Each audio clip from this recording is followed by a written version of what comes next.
begin by praising Allah subhanahu wa ta'ala and asking Him to exalt the mention and grant peace to the Prophet Muhammad sallallahu alaihi wasallam. We have a problem as human beings with each other. And these problems usually arise around the holidays. Different religions have different celebrations, different customs, different festivals. And there are times when people come together from different backgrounds and different religions to participate in these events together, and there are times when they don't. Now obviously when the people come together, no one has a problem. When everyone comes together, regardless of their religion, Waalaikum Salam, and join in on a celebration, everyone is happy. But when they don't, then some people are not happy. And we as Muslims often find ourselves in this predicament where we don't know what to do. Do we get involved or do we not get involved? And before we answer whether we can or cannot get involved, the more important question is it according to my choice, opinion, preference, or is it something that actually is based on teachings? Is it based on legislation? So that Islam actually directs us in which direction to go. What is our relationship with these particular events? How do we deal with them? What is acceptable and what is not? Some of these, or most of these, or all of these questions will be answered inshallah in the lecture today. But the approach which I will be using is not the typical standard one. It is not going to merely be, well, you cannot do this because the hadith says or the ayah says. I'm going to try to give us classic examples which further explain why we hold the positions which we hold. First and foremost, we as Muslims need to understand the following: that one of the unique fundamental principles of Islam is making the Muslim stand out, making the Muslim distinct in all areas of life, in the appearance, in the behavior, in the belief system, in the dealings, in everything. Islam invites its followers to be leaders, never followers. Followers of Islam will follow no one else except the Prophet Muhammad alayhi salatu wasalam and what he taught. He is the example to be followed. In terms of following any other nation or any other religion, then we are never to be followers. We are made to be unique. And so Allah says in the Quran, for example, اتَّبِعُوا مَا أُنزِلَ إِلَيْكُم مِّن رَبِّكُمْ وَلَا تَتَّبِعُوا مِن دُونِهِ أَوْلِيَاءَ قَلِيلًا مَا تَذَكَّرُونَ. Follow, listen to this, Allah is speaking to the believers. Follow what has been sent down to you from your Lord and Master, from your Creator. And do not follow besides Him any other awliya, which usually means leaders, protectors, supporters. Don't follow anything other than that. Little do you remember. That is the result. People often don't remember that Allah is telling us, follow what has been sent down. Now, if you ask any Muslim, what is it that has been sent down? They will tell you what has been sent down is the Quran and the Sunnah of the Prophet ﷺ.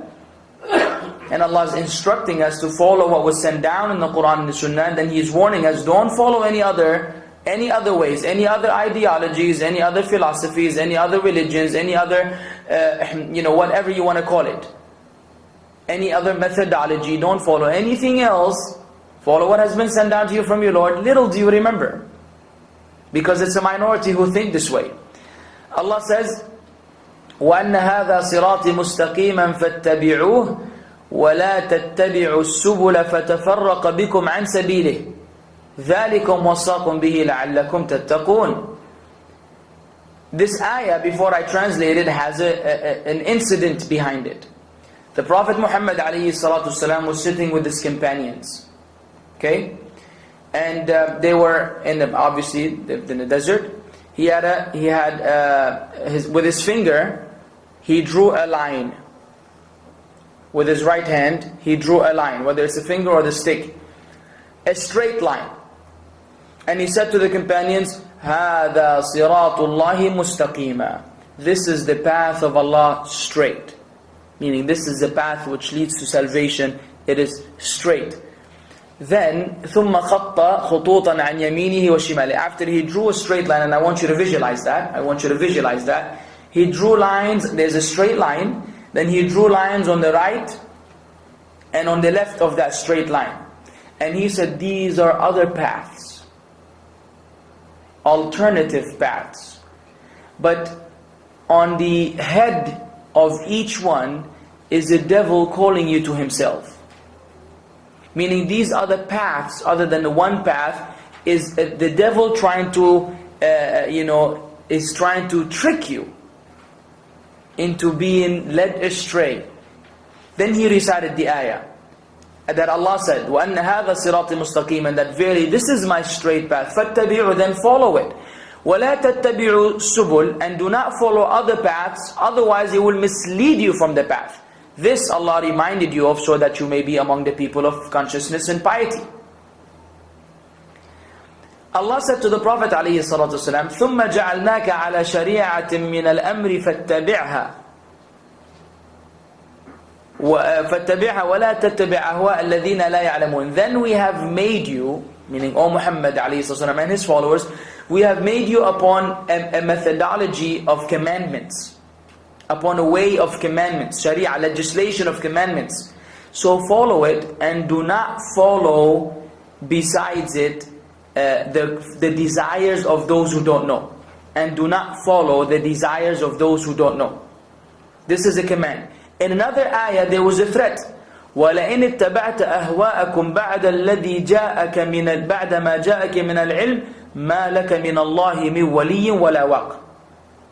In another ayah Allah said, and if you were to follow their whims and their desires and their inventions and their innovations after the knowledge has come to you, then verily against Allah you will have no one who can protect you and who can preserve you. Allah is telling the Prophet Muhammad ﷺ, we are included in this speech. We are included. If you follow their desires after the knowledge which has come to you, then you cannot expect any protection and salvation from Allah.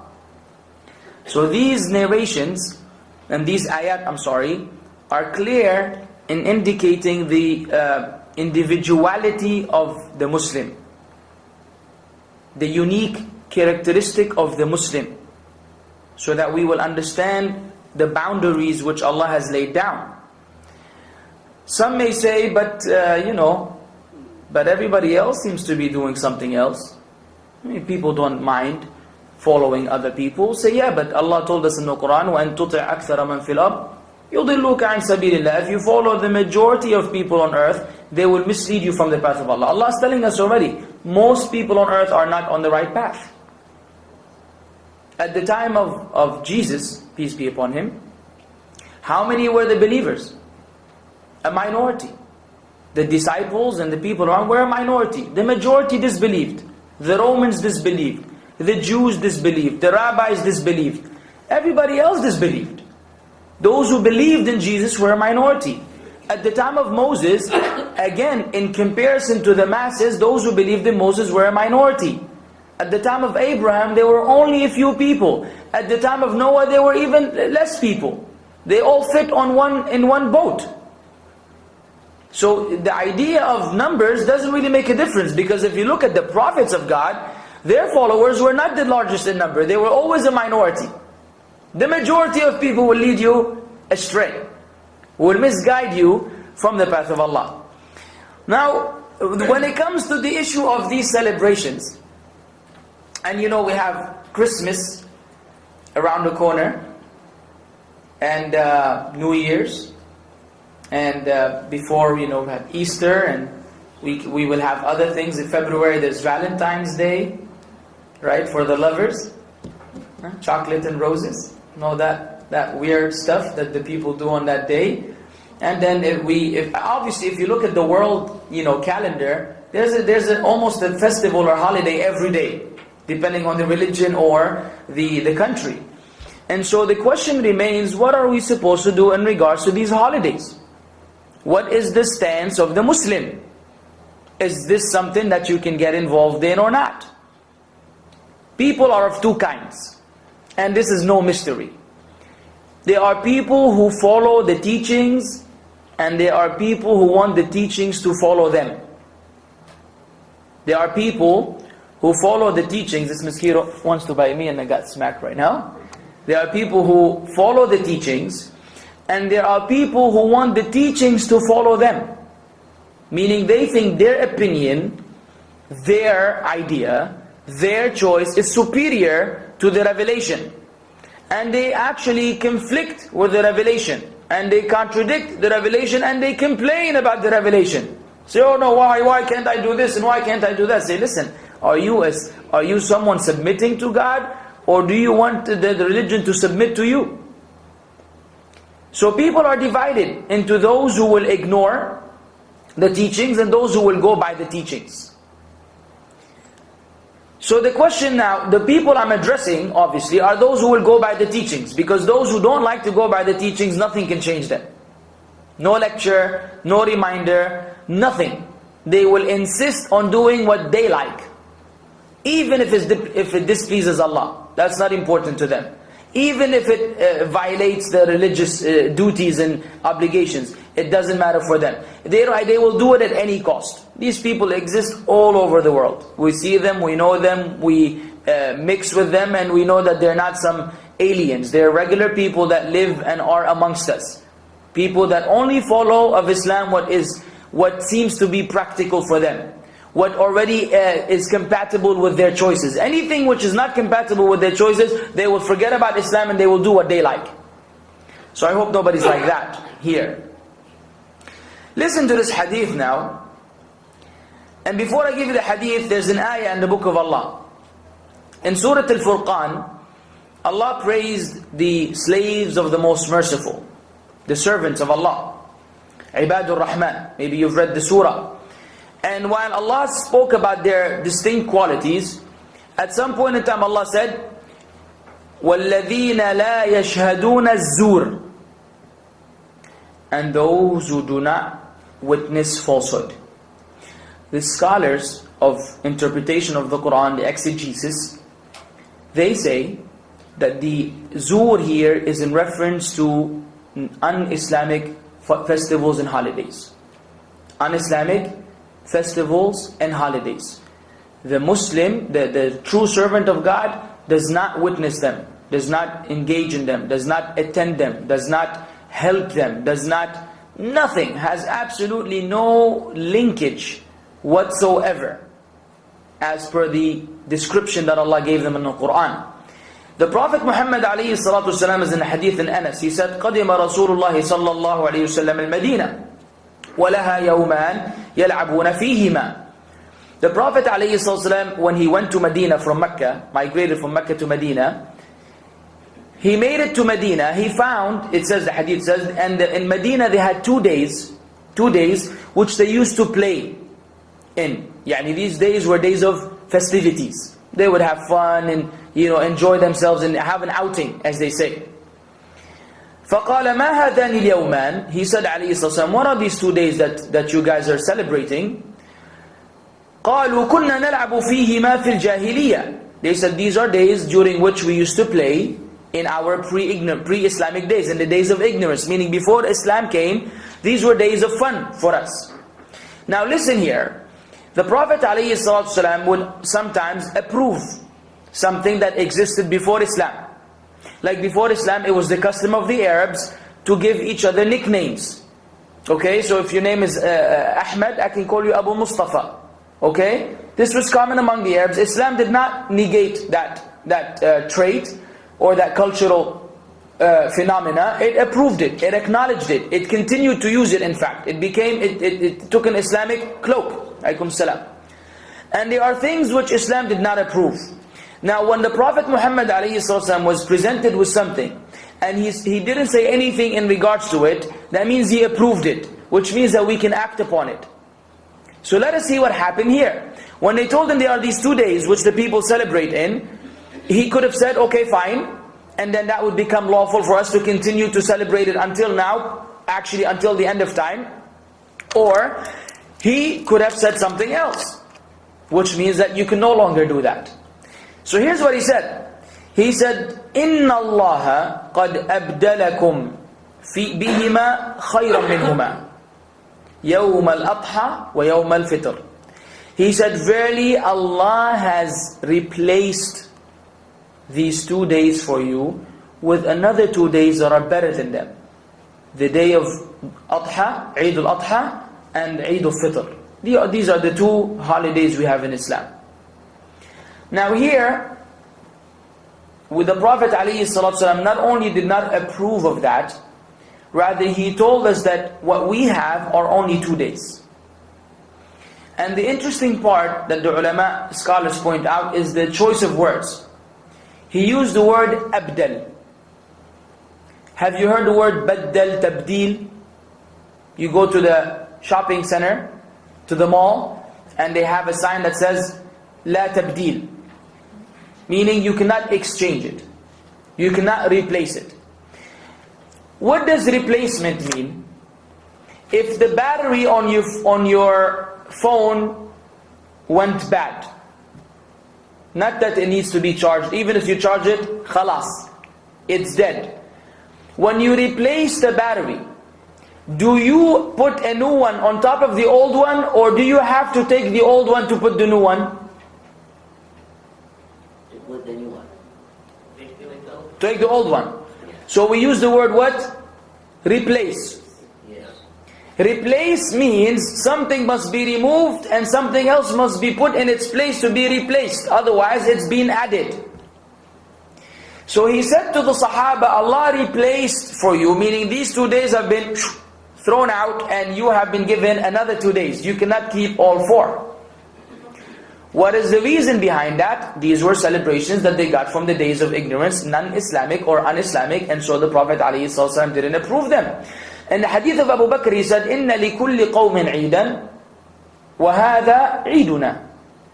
And on the Eid al-Fitr, he said, every nation has their own holiday, and today is our holiday. So he said, لِكُلِّ, for every, meaning this is exclusive to them, and ours is exclusive to us. It is exclusive to us. So, we have an issue. You're trying to be a nice Muslim. You're trying to be kind. Trying to be sweet. Trying to be fair. Trying to be considerate. And you really wish to be nice to all the people in the world. But now when it comes to these holidays, you have some limitations. And so, it has become the norm for the people to assume bad if you don't say Merry Christmas. They want you to say Merry Christmas.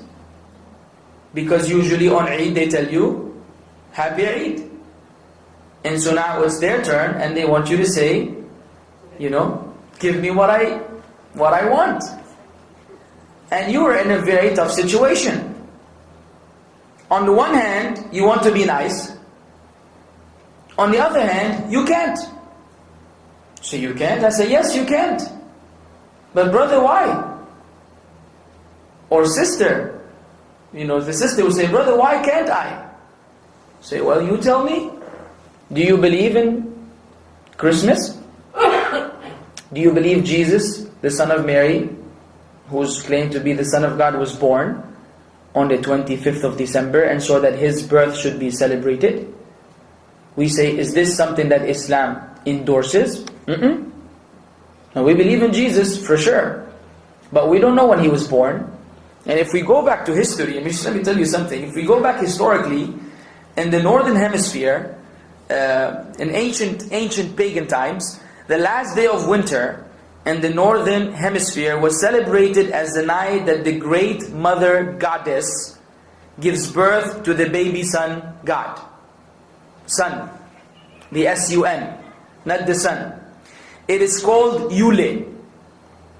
The day a huge log is added to a bonfire, around which everyone would dance and sing to awaken the sun from its long winter sleep.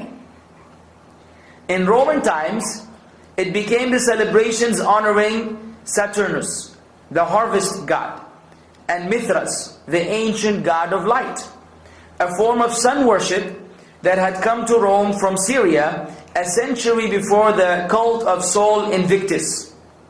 It announced that winter is not forever, that life continues, and an invitation to stay in good spirit. The last day of winter in the northern hemisphere occurs between the 20th and the 22nd of December. The Romans celebrated Saturnalia between 17th and 24th of December, Christmas official, but not generally observed. Then in the year 325, Constantine the Great, the first Christian Roman emperor, introduced Christmas as an immovable feast on the 25th of December. He also introduced Sunday as a holy day in a 7-day week.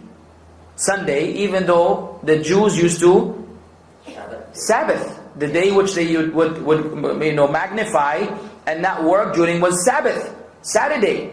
Yeah, but then they moved that to Sunday, because it was called Sunday because that was the day where the sun was worshipped. It was named after the sun. And the Roman Empire was a pagan one that worshipped the sun. So when they embraced Christianity, they didn't embrace Christianity per the teachings of Jesus. They embraced Christianity per the modified teachings of the church at that time, which had changed many different things, including some of the things we are hearing right now. And so that became the thing, and introduced the movable feasts. Easter. In the year 354 AD, Bishop Liberius of Rome officially ordered his members to celebrate the birth of Jesus on December 25th. However, even though Constantine officiated 25th of December as the birthday of Christ, Christians, recognizing the date as a pagan festival, did not share in the emperor's good meaning. Christmas failed to gain universal recognition among Christians until quite recently. In England, Oliver Cromwell banned Christmas festivities between 1649 and 1660s through the so-called Blue Laws, believing that Christmas should be a solemn day. When many Protestants escaped persecution by fleeing to the colonies all over the world, interest in joyous Christmas celebrations was rekindled there. Still, Christmas was not even a legal holiday until the 1800s. That's 1800 years after Jesus. And keep in mind, there was no Father Christmas Santa Claus figure at that time. And so, I'm not going to read the whole history. Then Christmas became popular, and it became something that the people celebrated, and it really became Santa Claus and gifts, and Christmas trees and lights and things of the sort. But the actual relationship to Jesus is non-existent. And so this is where we Muslims say, look, we love Jesus way more than any Christian in the world, whether they know it or not, whether they believe it or not. We truly love Him. You better believe, because we know that He was a special messenger of Allah, not the average one. He was from the 5 mightiest messengers Allah sent, known as Ulul Azm min ar-Rusul. And he's the last one before the Prophet Muhammad ﷺ. And the Prophet said that there's no prophet between me and the son of Mary. There's no prophet between us, showing the nearness and the relationship. And when the Prophet ﷺ was in the ascension to the heavens, he saw Jesus as well. He saw Him in the heavens. As we Muslims believe, He's alive. He's alive. Never crucified, never killed. Allah saved Him from the plots of the Jews and the Romans, and Allah raised Him onto Himself. We believe He's alive, and He will come back at the end of time. So now, we're looking at a celebration that is not from Allah. It is not from Islam. And so, acknowledging it is a crime in this sense. I'll give you an example. One of the du'at used. If someone, do you know that there are Satan worshippers in the world? You know there are Satanists, people that worship Satan. Official religion, by the way. They have websites, you see them on YouTube, they sacrifice animals for Satan. It's a big organization. If one of them came to you and said, Happy Satan's Day, whether you're a Muslim or a Christian, let's say you're a Muslim or a Christian, what are you going to say? Happy Satan's Day to you? Do you find it possible for you to say that? It's like, what? Satan is our enemy, man. This guy is the one who's trying to take us to the hellfire. He, Lucifer, and you will give him everything you have. And you would never say, look, I'm trying to be nice to you, but I'm sorry, I just can't say to you, Happy Satan's Day. I believe this is a crime. The truth is, when you say this about Christmas, you're saying the same thing. Because it is not from Allah. If it is not from Allah, it is from Satan. And so whether you use that term or use another term, you're technically saying the same thing. And it's difficult to comprehend. I know, it's shocking in fact. What are you saying? But look, some people like to sugarcoat. They try to make things look nice. Yeah, but we can't do that on the expense of hiding the truth. And we're not trying to be rude or disrespectful either. But we have to speak facts. We have to speak facts. If a religion or if a celebration is not from Allah, it means it's from Satan. So whether it is Christmas or anything else, it's technically the same thing.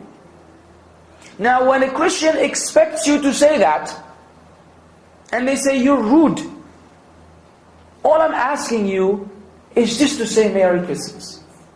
Even if you don't believe it. Here's what you say. Say, look, do you dislike to hear empty words?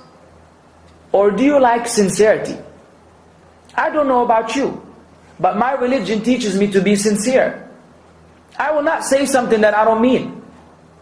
I either tell you something that I mean from my heart, or I will remain silent.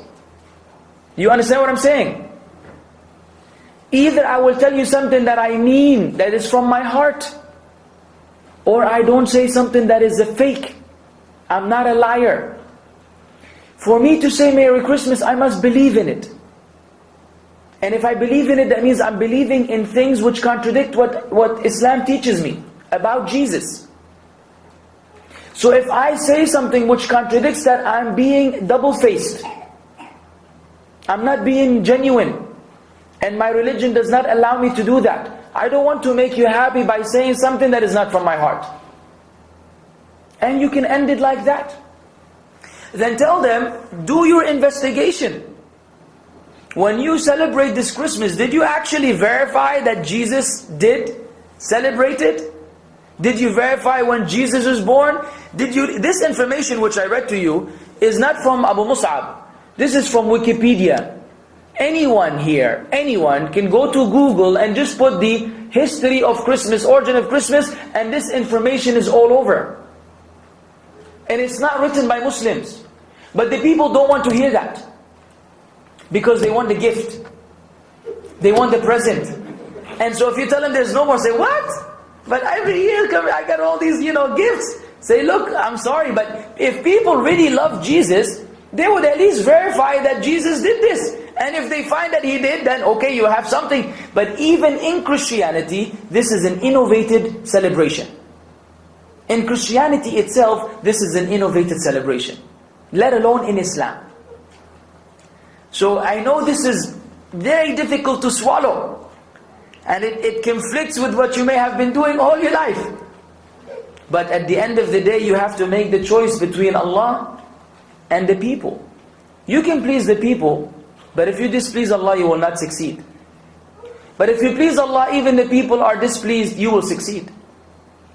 Now we try to be as nice as possible, as courteous as possible in the way we explain this to the people. We don't want to become rude and attack the people, say you're this. No, because this is going to backfire.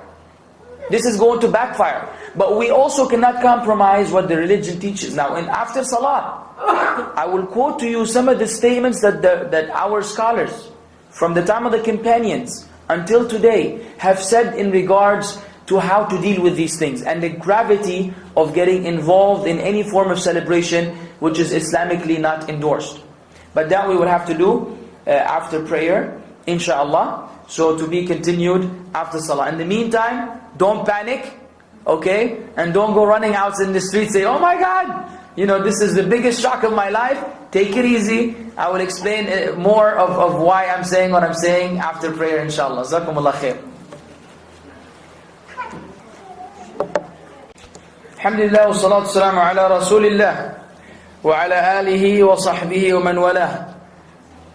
We praise Allah the way He deserves to be praised, and we ask Him to exalt the mention and grant peace of the Prophet Muhammad and all the Prophets who preceded him. We continue with the very controversial, difficult topic to address, which we started before Maghrib and we wish to continue now. I'll make it short so we can actually have time for Q&A. And so inshallah it will not be long. Now, as I discussed earlier, I am aware of the difficulty associated with that. Particularly if you have Christian family members. And I believe that unless many Filipinos are Balik Islam, not all of them, but a good number of them, and then naturally they will still have some Christian family members. Sometimes they're very close family members, like their mothers and fathers, siblings and cousins and what have you.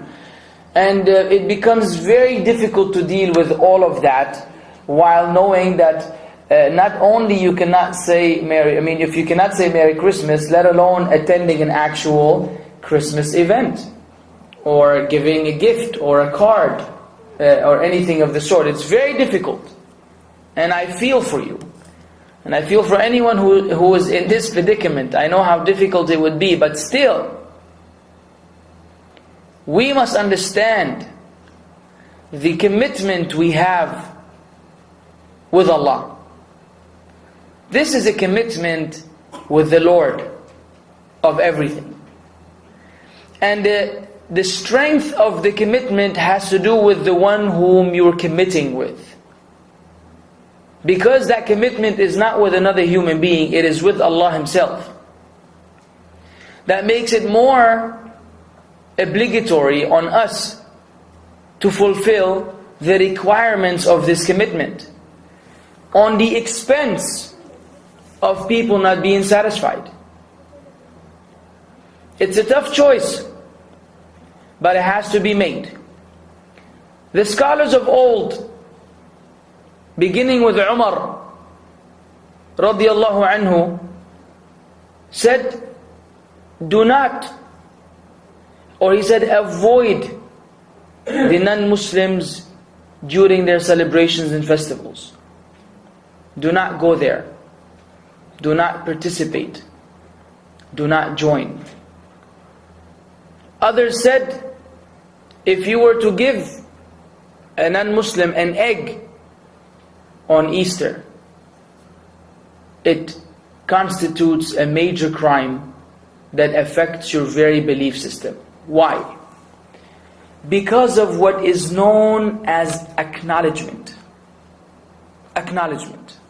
Very technical issue, but I'm going to give you an example so you will understand where I'm coming from. Because when you speak religiously, it seems too much. But let us speak worldly. Worldly. A friend of yours has a grocery store. Okay? And he says to you, I need to go run some errands. I need to go handle some urgent business. Can you please watch over my store for this 20 minutes? Just stand here while I go and come back. And please be careful of some of the kids in the neighborhood. They tend to come and steal. Okay? There are some thieves, little kids, kids trying to steal candy. Nothing major, but still, the man doesn't want to lose money. So he says to his friend, I just want you to watch over the place for 20 minutes and watch out for these kids, because they have the tendency to steal. He says, no problem. You got it, chief. I'm at your service. Alrighty then. And he goes. And the guy stays. And there come the kids. And sure enough, they see a new face. Say, this guy doesn't know. It's easier to steal. So they start stealing. And he sees them. Sees them shoving these candies in their pockets, getting them full. All happy, trigger happy. And then they make it to the register. Obviously they don't want to pay for anything because as far as their claim, they didn't buy anything. There's nothing to buy. They stole things, but they didn't want to buy anything. So at the door, right at the door, after they see him, and he sees them, and he knows that they stole, they say, good morning, sir. And he says, good morning. And off they leave. Now, usually saying good morning, is it good or bad? Is it good or bad? It's good morning. It has to be good. But now, is it good or bad? It's bad. It's bad because you acknowledged theft after you have been specifically told not to do so. You were entrusted with something. The man entrusted you with you taking over the shop for these 20 minutes. The kids steal. That good morning, which is usually fine, becomes a crime for you because it means, go ahead. You were supposed to say, hey, what's in your pocket? Take them out. That's what you're supposed to do as someone who's been entrusted. But if you betray the trust, because you want to, and what is the justification?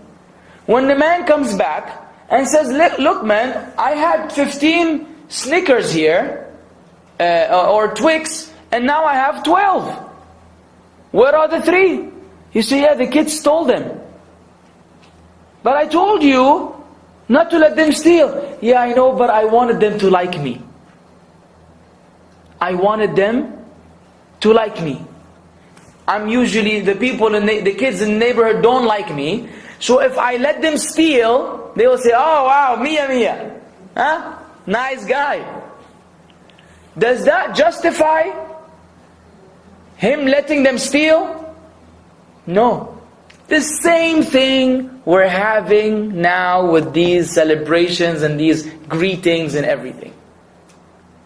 Your acknowledgement, your statement, that word or Happy New Year or anything of the sort, is basically saying, yes, I agree with that.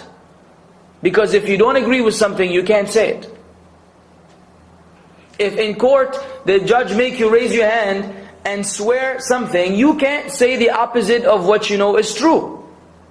And if you say, I swear I didn't see the crime when you saw the crime, you're a liar. And if you say, I swear I saw the crime when you didn't see the crime, you're a liar. You can only say what is true. So when you say Happy New Year or Merry Christmas or Happy Easter or Happy Birthday or whatever it is, you're actually acknowledging this particular event. It is like the man who was at the shop who let the kids steal. And when he was told why, he said, I wanted the people to like me. And you're saying the same thing, I want the people to like me. Yeah, but did you forget about God? Whether He likes you or not? What is the priority in your life? You see, if Allah allowed this to happen, if this was okay in Islam, the Prophet Muhammad ﷺ would have applied it in his life. He would have, by the way, he would have congratulated the Jews and the Christians and the pagans for their various celebrations. But there's no such thing. This does not mean that we become difficult or we become rude or we become whatever things I told you earlier. No, because these are two extremes. There are some people who are too lenient, so everything goes, they don't have any limitations. And there are some people who, when they want to stop something, they become very rude and offensive. And I'm not speaking about the lecture now. I'm speaking and they're dealing with one-on-one. If you had a Christian friend, you don't have to be rude in the way you tell them why you don't want to get involved in that Christmas celebration or that greeting or whatever. You can and you should convey this in a nice way, and that shouldn't become means for you to mistreat them. They still have to be treated as Islam taught. But when it comes to this issue, you know your limitations. Because it's a form of acknowledgement. Acknowledgement of what? It is not an acknowledgement of a light matter. You see, if the matter was light, Islam will be flexible in this regard. We are acknowledging something that is so blasphemic, so heinous and horrible, that Allah said in the Quran the following. You see, when we acknowledge this, we are accepting the idea that God begot a son. Okay? And the Christians must understand what we Muslims believe. And this is what this section or this segment of the lecture will be about. What do we Muslims believe about Jesus? And what did Jesus say in the Bible anyways? The idea that God begot a son is something that you can find in some of the references of the Bible, even though these references are disputable, like John 3:16, for God so loved the world, He gave His only begotten Son. When they revised the Bible, they took out the word begotten, by the way. And then after they took it out from the Bible, they wind up inserting it back in. So it really depends on the politics and different issues that really affect whether the word remains or is removed. But you can go to bookstores now and pick up two different Bibles, and one will say begotten and one will not. Because that in the Greek, in the original Greek manuscripts, that word wasn't there. It was a footnote. It was a footnote that they wrote down, and then somehow the footnote made it into the actual verse. But that's besides the point. Still, people believe that God begot a son, and that son died for the sins of the human beings. His crucifixion and resurrection were means of expiating the original sin which we inherited from Adam and Eve. That's the belief of the church. But what does Allah say concerning that? If you read Surah Maryam, Mary, the surah which is named after Mary, the mother of Jesus, that shows you how important she is in Islam. You come to the part of the surah which becomes very, very powerful. The words are powerful and devastating. When Allah starts speaking about that allegation, He said, وَقَالُوا اتَّخَذَ الرَّحْمَنُ وَلَدًا. And they say, the Most Merciful has begotten a son. What is the answer from Allah? لَقَدْ جِئْتُمْ شَيْئًا إِدًّا. You have brought something horrible, something devastating. How devastating is it? تَكَادُ السَّمَاوَاتُ يَتَفَطَّرْنَ مِنْهُ وَتَنْشَقُّ الْأَرْضُ وَتَخِرُّ الْجِبَالُ هَدًّا. It is so grave that the heavens are about to split asunder, and the earth is about to break open, and the mountains are about to fall in ruin. And دَعَوْا لِلرَّحْمَنِ وَلَدًا, because they claim that Allah has begotten a son. These heavens and the earth and the mountains which we are utilizing now, had it not been for Allah, they would have been destroyed just because people said with their mouth that this is the Son of God. What does Allah say further? وَمَا يَنْبَغِي لِلرَّحْمَنِ أَن يَتَّخِذَ وَلَدًا. It doesn't befit the majesty and the greatness of the Almighty, the Most Merciful, to beget a son. إِن كُلُّ مَنْ فِي السَّمَاوَاتِ وَالْأَرْضِ إِلَّا آتِ الرَّحْمَنِ عَبْدًا. Everything in the heavens and the earth will come to Allah as a slave, not as a son, not as a sibling, not as a grandson. Allah is not like the creation to have family members. Allah is not like the creation to beget children.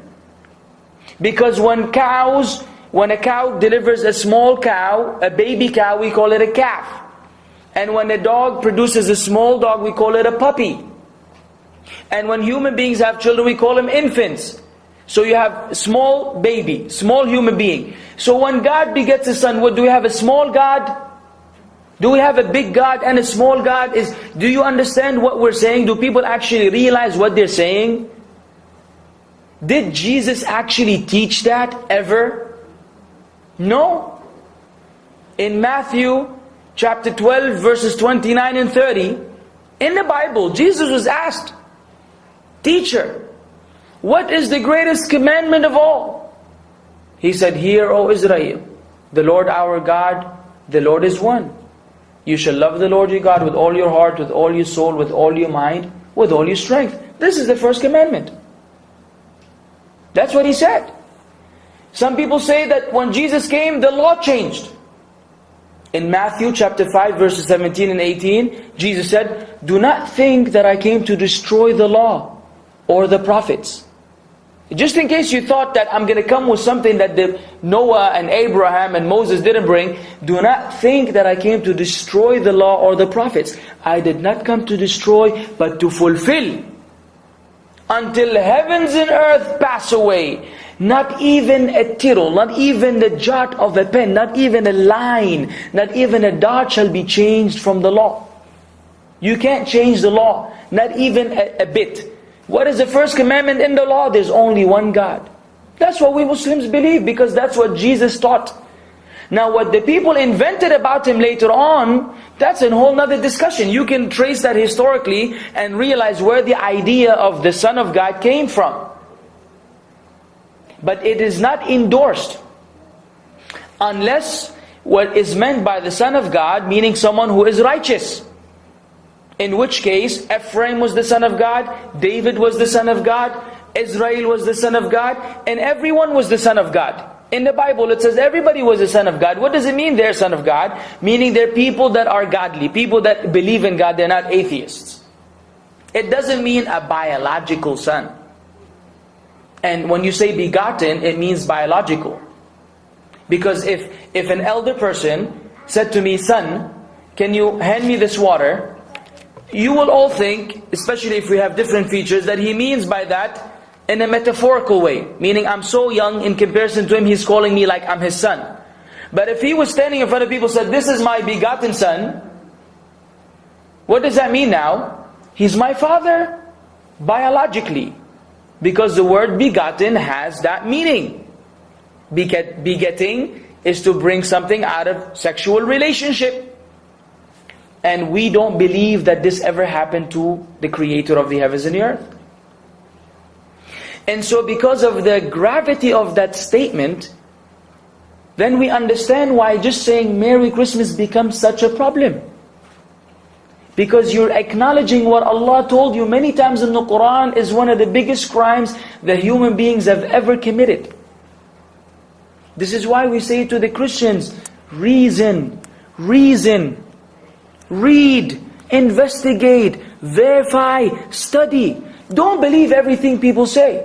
You know that the Catholics don't agree with the Protestants, and those don't agree with the Jehovah's Witnesses, and those don't agree with the born-agains. And we have a list. Every denomination will give you something.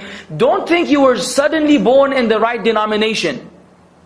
You just happen to be on the right path. It doesn't work this way. The truth in salvation requires some work. You have to do some work. Otherwise, a Hindu will always remain a Hindu. So I was born a Hindu. What's your problem? Say, but you're worshipping a cow. Say, yeah, but my father worshipped a cow. My mother worshipped a cow. I was born in a cow family. I also worship the cow. You say, but no, and then he will tell you, no, I don't need to listen to you. You respect my religion, I respect yours. That's how people get rid of you.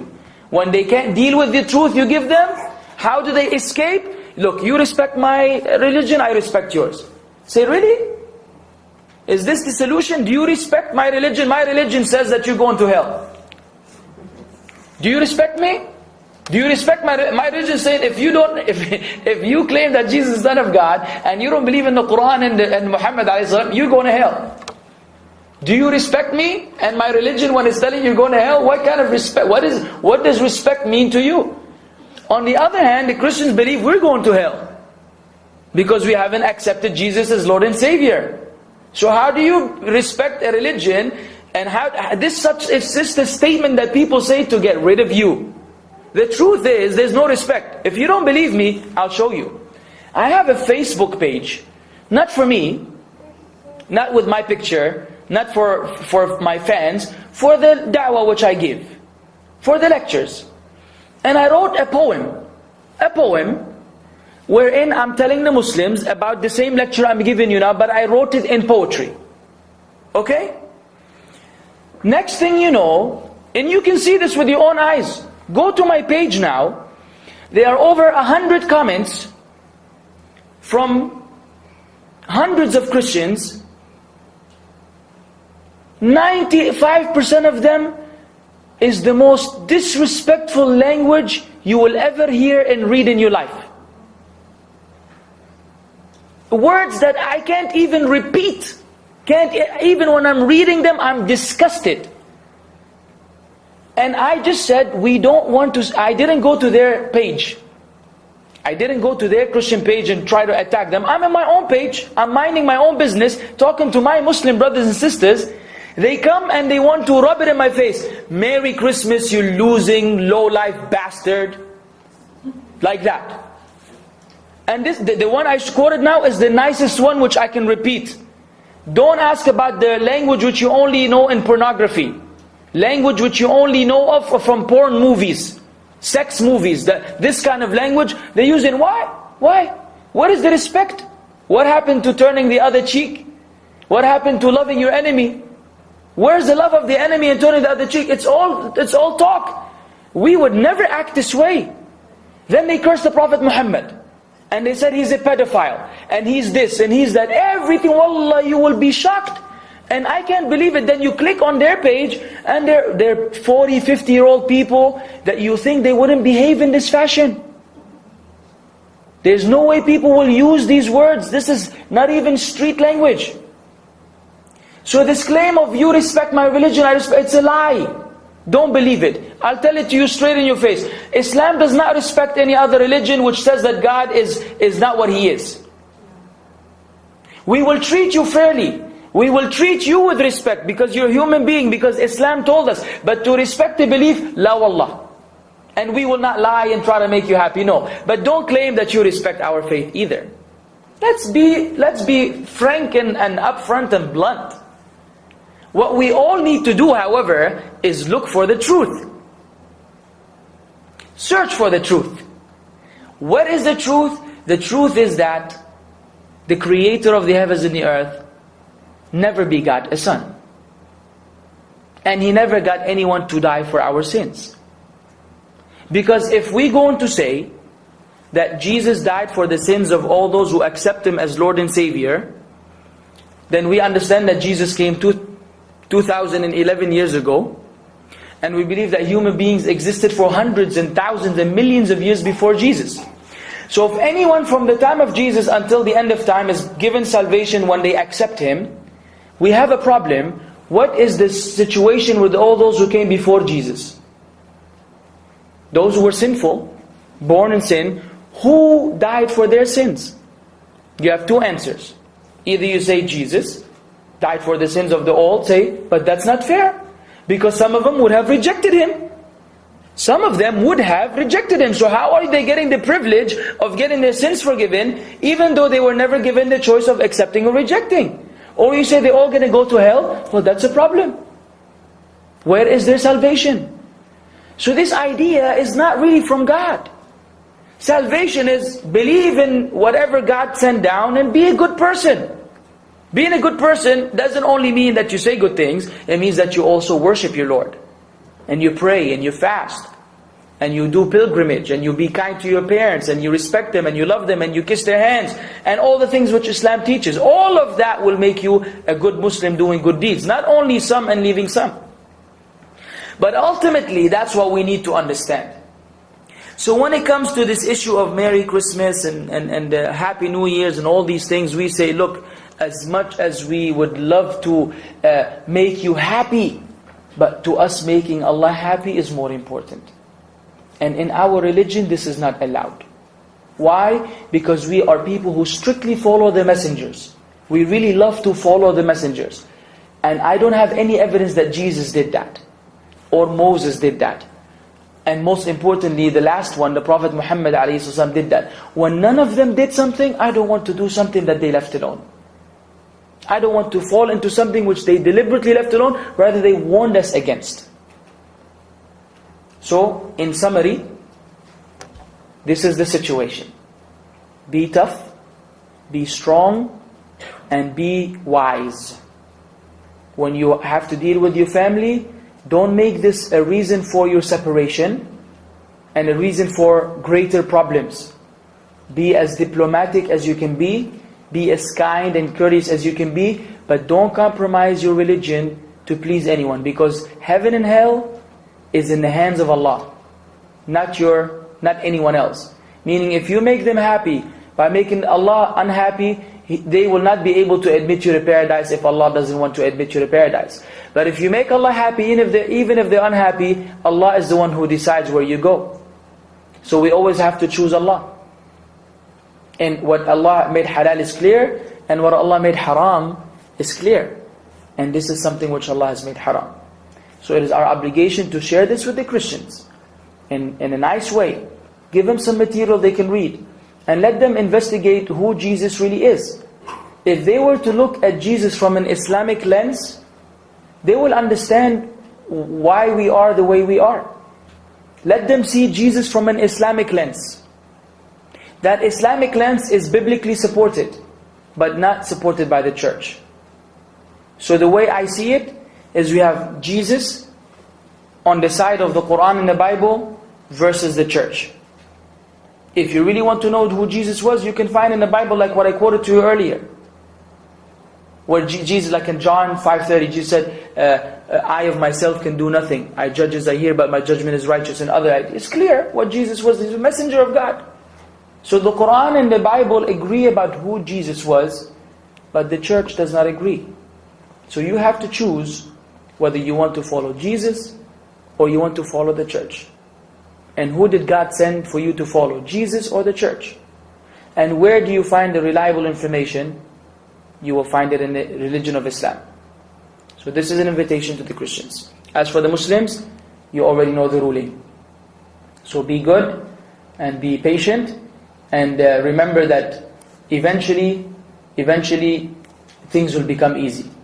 We've all been there, and alhamdulillah, we dealt with the situation and everything worked out fine.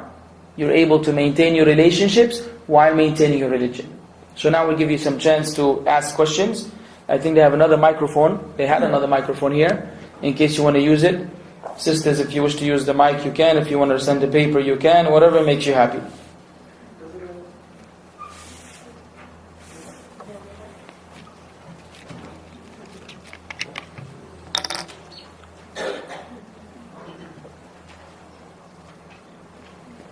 Alhamdulillah.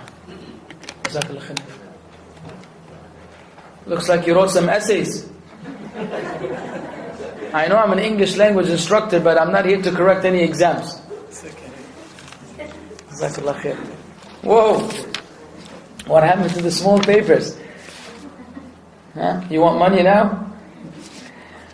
And I'm the only Muslim in my family. Allah musta'an. May Allah make it easy for you. Is it permissible in Islam to send money for them, but not intentionally for Christmas, but they spend it for Christmas?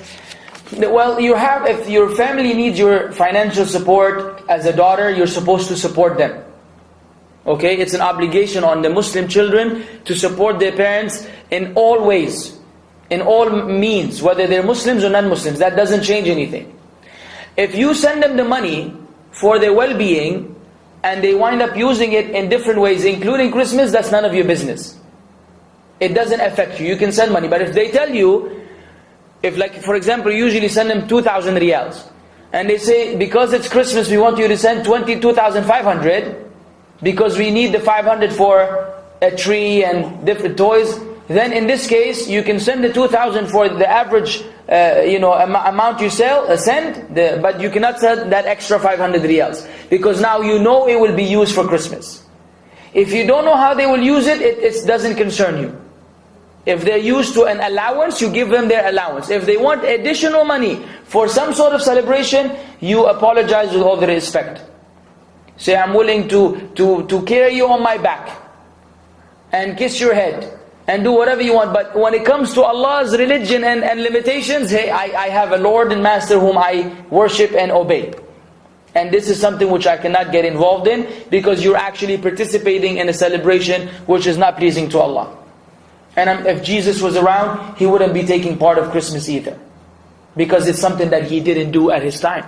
He would say, what is this anyways? In fact, in the Bible you'll find that there's a prohibition in cutting trees and bringing them to the house. The very idea of bringing a Christmas tree to the house is biblically rejected. But the people don't follow the Bible. That's the problem. If they followed the Bible, they would be Muslims by now. Can I eat with my friends celebrating Christmas? Can I say happy holidays? I answer the question. No, you cannot. Find another occasion. When Christmas is over, invite them to your house and make them a very nice dinner and a very lovely cake, and eat with them and say whatever, make it up for them. But during that celebration, that event, you don't get involved, not even in eating.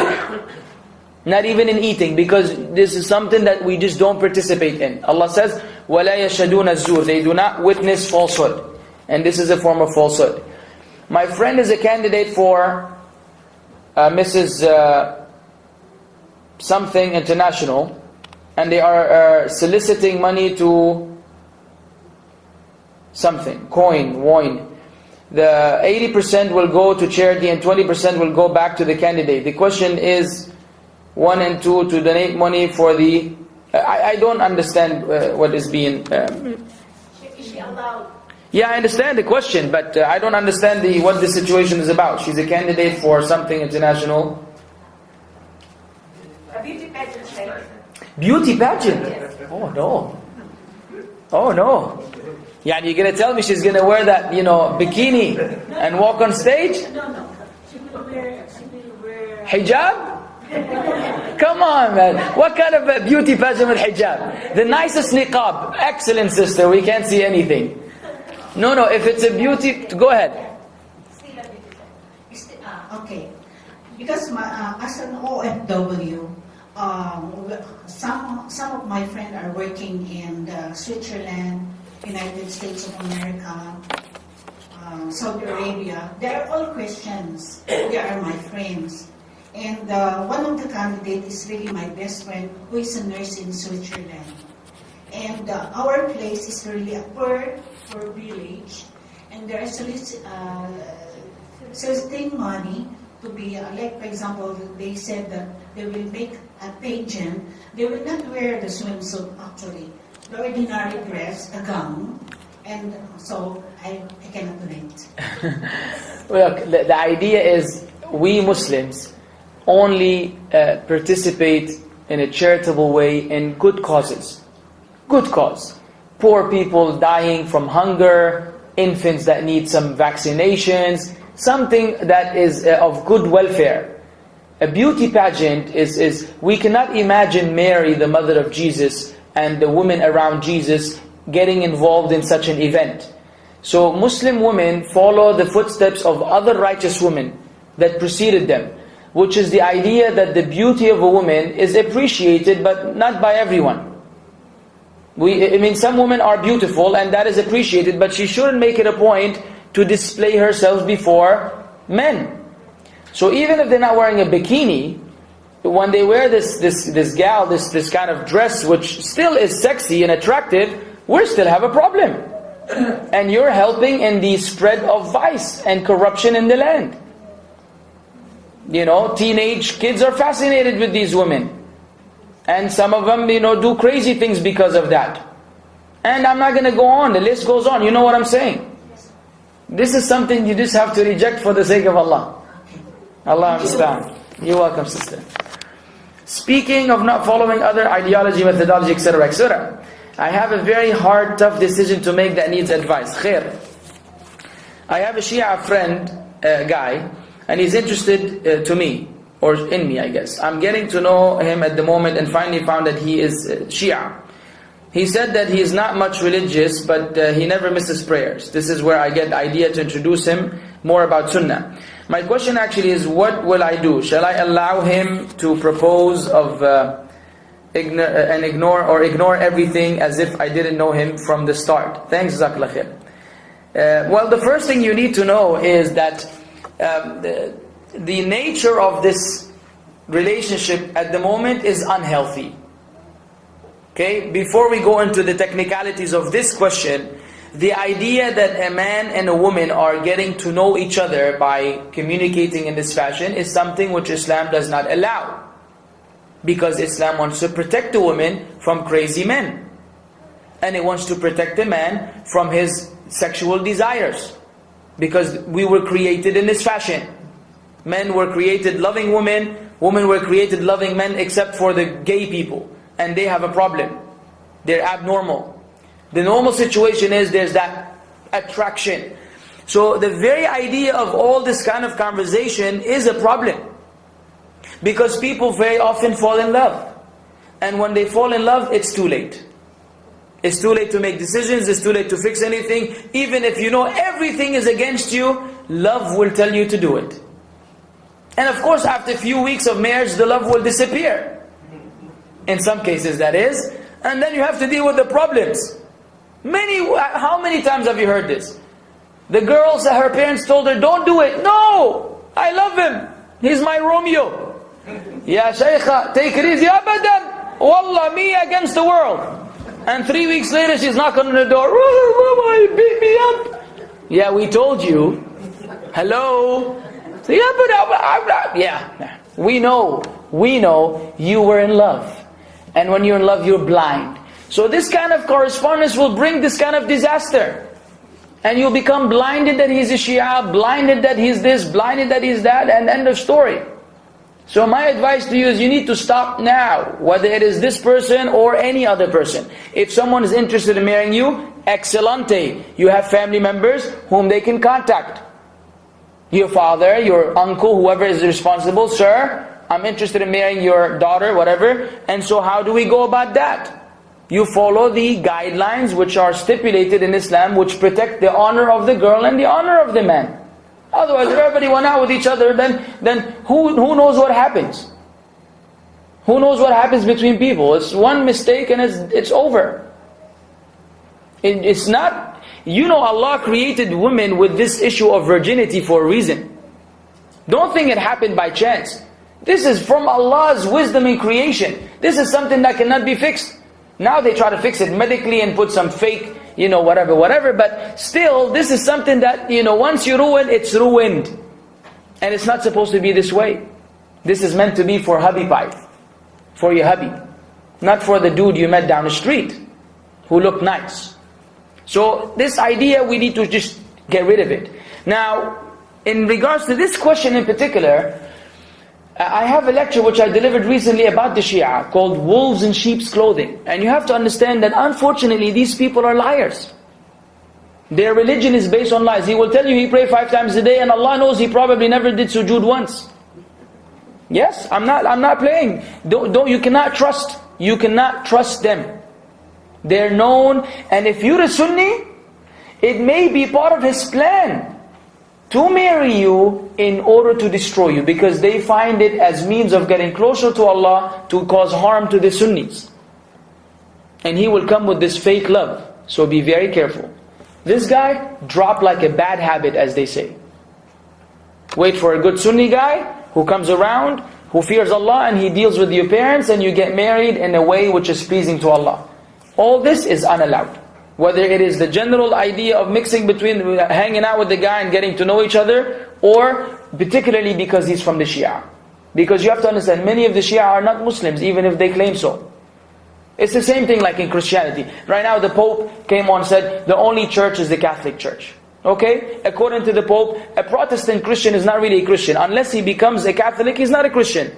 This idea exists among religions, and we say that some of these people who claim to be Shia, some of them are not Muslims, even if they claim to be so. So you're dealing with the most dangerous. He could have been any other kind of Muslim that we have nowadays. It would have been less dangerous than this. This one is the worst. This one is the worst. He's not religious? Yeah. Obviously, because they don't have a real religion. He would probably beat himself with the chains on the Ashura and cut his head with the sword, which you would have to stitch if you're a nurse. You know? And that's his religion, that's it. That's it. And he may go mut'ah, he may find a woman that he finds, whatever, marries her for 3 hours and comes back to you. And he says, I got married and divorced, or he may not even tell you. Yeah, that's his religion. That part of his religion he will practice. What he means by he's not religious, meaning all the other things which he's supposed to do, it is not important to him. So this guy, down, I'm sorry. I know I'm tough, but I have to do it. Sheikh, Assalamualaikum. We have a question from our sister who just embraced Islam last June. Actually sent this to Musa, but she wants to ask the question. طيب, ممتاز. Assalamualaikum. Wa alaikum assalam. Alhamdulillah, I embraced Islam last June. Alhamdulillah. My question is, after I embraced Islam, one of my family members asked me directly, because I tried to share about Islam. And he asked me, how can you explain to me when you yourself has experienced the presence of the Holy Spirit when you were still a Christian? Like speaking in tongues particularly. Speaking in tongues meaning it's a different language that we cannot even understand. I know it. That the belief is it's your spirit and the Spirit of God that is talking. I really did experience this, so I wasn't able to answer him until now. And now that I'm planning to go back home to the Philippines, inshallah, after 8 days, I would really like to, inshallah, that Allah will, I have prayed for my family. I would like to have an answer if in case this is brought up again. Beautiful. Excellent question. And it has an excellent answer, inshallah. The issue is very simple. All people, including Christians, believe in the presence and the existence of devils. Correct? Muslims and Christians and Jews share this belief. And we all know that the devils have been given particular powers, particular abilities, and access to human beings. For example, we believe in magic. Don't we? We know. We believe in magic. We know it's an act of disbelief, but we believe in magic. Magic exists. What is magic? It is the devils doing things which are abnormal. Like David Copperfield and these people who would actually make something disappear before the people. They are devils working. So we believe in the existence of devils and their ability. And we believe that every human being is in one of two conditions. Either he's on the right path or he's on the wrong path. When he's on the right path, he is supported by Allah. He is aided by Allah. He is protected by the angels. He is guided by the angels. And when he's on the wrong path, then the devils have all kinds of access to them. Because they are astray, the devils will lead them further astray. So this issue of the different tongues and these experiences which the people have are nothing more than satanic experiences. You say, what? But, I say, no, listen, I'll bring you a Hindu and he will have something like that and more. Don't believe me, go on YouTube. See what some of these Hindus do. Crazy stuff. And if you didn't know, you will say, wow, this must be the real religion. He must have some support from God. No, it is the devils. You can bring a Satanist. He will do things which are even crazier than that. And they do. Look, the Sufis, don't go far. Muslim Sufis, they stab themselves with swords and knives in their stomach during this, what they call spiritual ecstasy. It's on YouTube. Now, if I stab you with a knife in your stomach, you will fall and die. Wallahi, they would put the thing from here and take it out from the other side. They will put rods through their head. And Allah, they're running around like crazy people. All this is deviance, but these are Muslims even. Now they have been overwhelmed with shayateen and devils who allow them to do extraordinary things that you would never be able to do if you weren't crazy at that moment. Why? Because the devils are leading them further astray. And Allah says clearly, you tell them, Allah says in the Quran, وَمَنْ يَعْشُ عَنْ ذِكْرِ الرَّحْمَنِ نُقَيِّدْ لَهُ شَيْطَانًا فَهُوَ لَهُ قَرِينٌ. And this is in Surah Al-Zukhruf. Look it up, sister. Surah Al-Zukhruf, the adornment.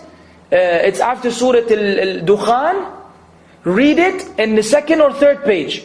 Allah says, and whosoever turns away from the remembrance of Allah, we will assign for him a companion devil. And then Allah said, وَإِنَّهُمْ لَيَصُدُّونَهُمْ عَنِ السَّبِيلِ وَيَحْسَبُونَ أَنَّهُمْ مُهْتَدُونَ. And these devils will be leading them astray. They will be leading them away from the path while they think they are rightly guided. Amazing depiction of the different tongues. Amazing depiction in the Quran. They will be misleading them from the path, but the people think they are what? Rightly guided. They think they're right on the path. No, this is because you rejected Allah in the beginning, so you were given that replacement. It happens to Muslims, it happens to Christians, it happens to Hindus, it happens to atheists, it happens to Satanists. So tell them it doesn't mean anything. Because if you're going to use this against me, that means if I bring you a Hindu who has a similar experience, then you should leave Christianity and enter Hinduism. He will tell you, I won't. Say, why? You're having an experience, and to him he's having Brahma. He said Brahma came into him, and he united with Brahma. So why are you thinking you're right and he's wrong? If you're not willing to leave your religion for his experience, I'm not willing to leave my religion for my experience. Because you know that you think this Hindu is astray. You think he's wrong. And I think that what I was on was wrong. It's all the devils working and working out these human beings. So is that clear, sister? Thank you so much. You're welcome.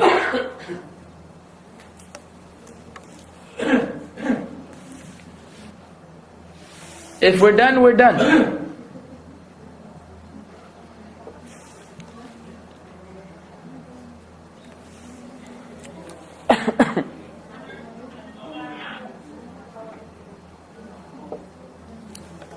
They're shy. If someone is going to give you a Christmas gift, they said, or a New Year gift for that matter, what are you going to do with it?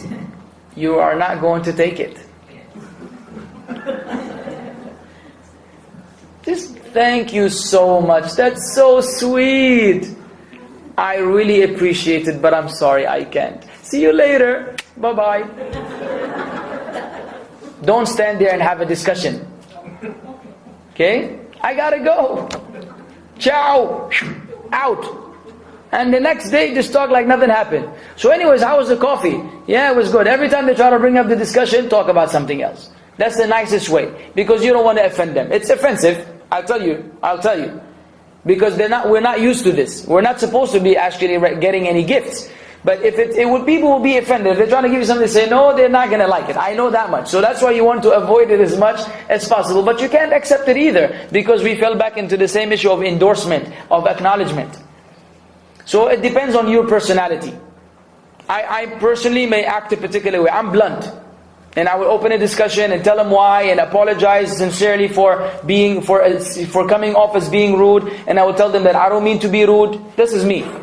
And I sincerely appreciate that they thought of me to give me a gift. But I believe that accepting the gift is accepting the festival or the holiday. And I personally, as a Muslim, I don't believe in it. Because I don't believe Jesus had anything to do with it. And if something Jesus didn't do, then I don't want to do as a Muslim. Because I love Jesus and follow Him. I will say it just like that. And they will just have to understand and respect my view in this regard. You see what I'm saying? So that's it. You just have to be tough. But be careful about their feelings. Don't be insensitive. Don't be insensitive. Say, no, that's not nice. That's not nice. Any other question? Yes, Sheikh, one more question. Because a follow-up question actually. That's fine. One of my former churchmate, when I'm a Christian, how can you explain that Jesus, peace be upon Him, said in the Bible that I am the way, the truth, and the life. No one goes to the Father except through me. Beautiful. This is one of the most accurate and truthful statements that are quoted and referred to Jesus, which we Muslims believe in verbatim. I believe in this statement, not only the word, the very letter. I'll tell you, and you tell them, when God sent Jesus, when God sent Jesus, did He want the people to believe in Him or reject Him? Believe in Him. So at the time of Jesus, who was the path? Who was the way? Could anyone at the time of Jesus go to God without Jesus? No. And the Jews, they didn't want to go through Jesus. What did they become? Disbelievers. They disbelieved in Jesus. They became disbelievers because they said, we already have a connection with God. We don't need you, oh Jesus. You're claiming to be the king. You're claiming to be this. So they rejected Him. Subsequently, they became disbelievers. And they tried to kill the messenger of God. So we say, yes, at the time of Jesus, He was the truth. He wasn't a false prophet. He was the way. Notice what He said. Did He say, I'm the way or the destination? The way. He didn't say, I'm the destination. If He said, I'm the destination, meaning I and God is where you're trying to go, then we would understand the problem in the verse. The verse has no problem, but He's the way. Yes, at the time of Moses, the same thing Moses could have said, and it would be exactly correct. And now at the time of the Prophet Muhammad ﷺ, it's the same thing. Now Muhammad ﷺ is the way, is the truth, and no one can go to Allah except through Muhammad ﷺ. At the time of Jesus, no one can go to Allah except through Jesus. At the time of Moses, and the list goes on. So that's a very good statement of Jesus. We believe in it. We believe in it because it's clear. He's the way. Yes sir, you can't go to God except through Jesus back then. What does it mean that He's the way? Meaning you follow His way. It doesn't mean that you worship Him. Because we've been taught that the first commandment is that you should take no other gods with God. There are no other gods. So it's impossible that He will negate the first commandment which He came to confirm. So it means His way, His lifestyle is He's the way. Jesus was circumcised. Christians must be circumcised. Because that was the way of Jesus to God. Jesus had a beard. So you should have a beard, the Christians. Jesus wore robes, more like a thobe. So you should do the same thing. So it's that idea, His way, His humbleness, His kindness, His gentleness, His passion. We know this in the Quran and the Seerah. We know it from the hadith of the Prophet ﷺ. We don't deny it. Jesus was an outstanding human being. A very amazing person. So much so that Allah kept Him for the end of time. He's the only one who will return. So this is the way you're supposed to follow. Not the comments you're leaving on my Facebook page. Not the filth that you're giving me. Follow Jesus, man. Use nice words. Say good things. Don't undermine the truth. But don't insult people for no reason. We never insulted Jesus. Why insult Muhammad ﷺ? We didn't. We insulted man-made inventions. We have the right to reject that. So I hope that answers the question. Yes, sir. Question. Yes, brother. You said a while, you have two celebration on Muslim. Yes.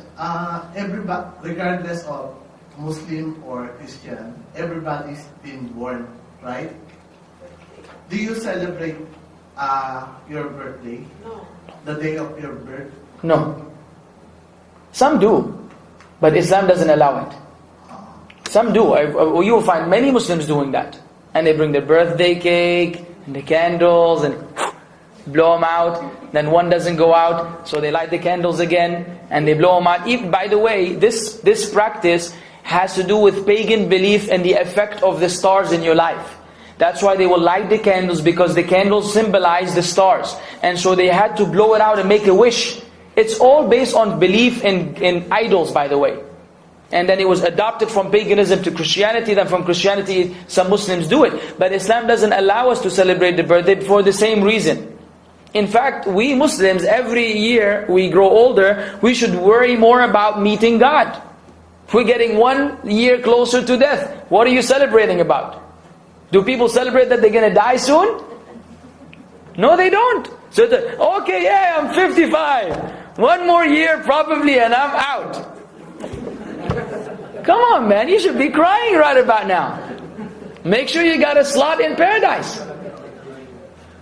So yeah, that's what it is. Thank you. You're welcome, sir. Most welcome. If you have a follow-up question, go ahead. Anyone else? Otherwise, the dinner is outside. Every time we have a cake and we leave. Naif said this time we have to eat. I said I will try to finish on time.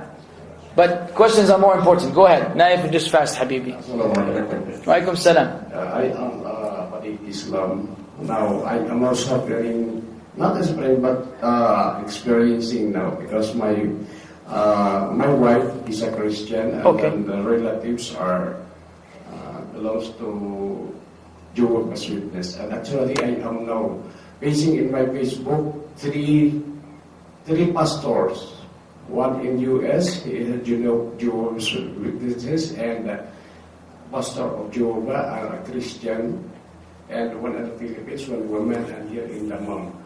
Now the several one that is commenting on me every day, and it was written, not debating, but we are discussing since it's a long time ago, that every day is sending me a message and I am responding according to what I have read in Bible and in our Holy Quran. Okay. Now, he is telling actually one of my our sisters here is I have let her read what was written to me, and it's very, very long debate and like. So since I was already tired of responding, and now I have witnessed it, I have experienced that what you are saying is almost, not perfectly, but the same. Yes. The reasons that I have been sending to you. So when this, my colleagues sent me, advised me to witness or to look at your YouTube before I have not yet seen you personally.